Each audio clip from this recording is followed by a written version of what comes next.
یہ بھی جو ہے لوگوں کے اندر تیزی کے ساتھ پنپ رہا تھا. اسی لیے اس زمانے کے جو علماء تھے انہوں نے امام ابو حنیفہ رحمہ اللہ پر سخت تنقید کی, سخت تنقیدیں کی. اور امام ابو حنیفہ رحمہ اللہ پر تنقید کے باب میں اگر آپ دیکھیں صرف السنہ کو دیکھ لیں جو عبداللہ ابن امام احمد رحمہ اللہ کی تصنیف ہے, جو اس کا پرانا ایڈیشن ہے, تو اس کے اندر آپ پائیں گے کہ بے شمار چیزیں امام ابو حنیفہ رحمہ اللہ کے تعلق سے کہی گئی ہیں. اسی طریقے سے تاریخ بغداد خطیب بغدادی کی اگر آپ دیکھیں امام ابو حنیفہ رحمہ اللہ کا ترجمہ اس کے اندر, تو آپ پائیے گا کہ خطیب بغدادی چونکہ ایک محدث بھی تھے, مورخ بھی تھے, اور کیا نام ہے رجال کی تاریخ بھی انہوں نے لکھی ہے. تاریخ بغداد کے نام سے آپ جانتے ہیں, تاریخ مدینہ السلام کہا جاتا ہے اس کو. تو اس میں انہوں نے ابو حنیفہ رحمہ اللہ کا ترجمہ اور تراجم کی طرح سے ذکر کیا ہے کہ دونوں محاسن اور مساوی دونوں ذکر کیے ہیں, کسی بھی شخصیت کے دونوں پہلو. تو اس کے اندر انہوں نے جو ان کے حوالے سے تنقیدیں کی گئی ان تنقیدوں کو بھی بہت تفصیل کے ساتھ ذکر کر دیا ہے, جس کو لے کر کے کوثری جیسے لوگوں نے خطیب بغدادی کا جو ہے تعاقب کیا اور خطیب بغدادی کو سخت سست کہا. اور پھر اس کے جواب میں اہل حدیثوں کی طرف سے علامہ عبد الرحمن معلمی نے تنقیل جو ہے معرکۃ الآراء کتاب ہے جس کو ہر اہل حدیث طالب علم کو پڑھنا چاہیے, تو وہ لکھی. تو امام ابو حنیفہ رحمہ اللہ کے تعلق سے یہ جو سخت سست باتیں کہی گئیں, اور دور حاضر میں جماعت اہل حدیث کے ایک بڑے عالم شیخ مقبل کا نام سنا ہوگا آپ نے, مقبل وادعی, یمن کے البانی یمن ان کو کہا جاتا ہے. انہوں نے امام ابو حنیفہ رحمہ اللہ کے تعلق سے اس قسم کے جو تنقیدی اقوال تھے ان کو نشر الصحیفہ کے نام سے جمع کر دیا. تو وہ اقوال تو بڑے سخت ہیں, آپ جب اس کو پڑھیے ان اقوال کو پڑھیے گا تو آپ کو لگے گا کہ امام ابو حنیفہ رحمہ اللہ شاید مسلمانوں کی صف میں بھی ان کو باقی رہنے کا حق نہیں ہے. بہت سخت الفاظ اور ان کے اوپر طعن کیا گیا ہے. لیکن وہ وقت کی ضرورت تھی, وہ وقت کی ضرورت تھی.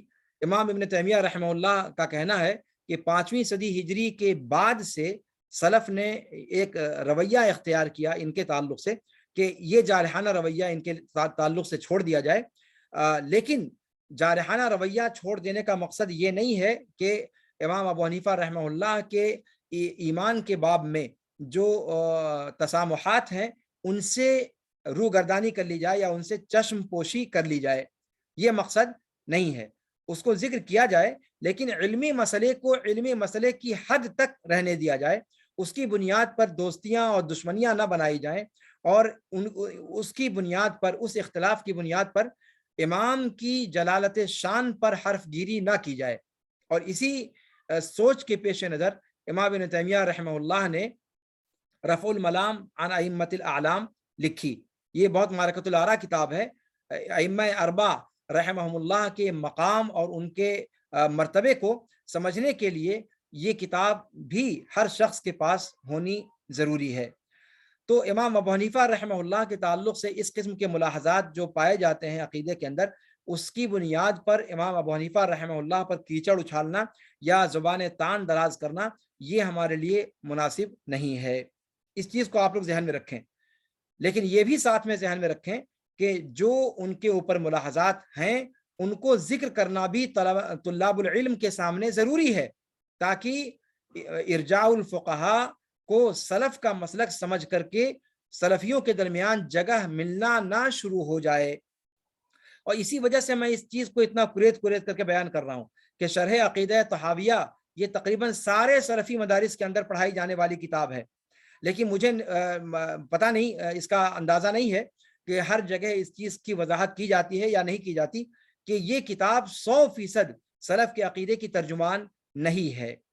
یہ اہل سنت والجماعت کے عقیدے کی اجمالی ترجمانی کرتی ہے, لیکن جب تفصیل میں آپ جائیں گے تو آپ کو ان جزئیات کے اختلاف کو بیان کرنا ہی ہوگا تاکہ اس سے کوئی دھوکہ نہ کھائے. میرے خیال سے میری بات واضح ہے.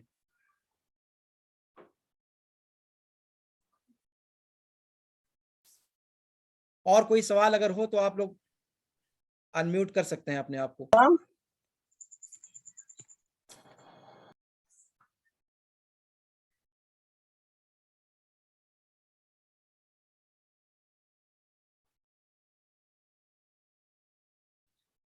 جی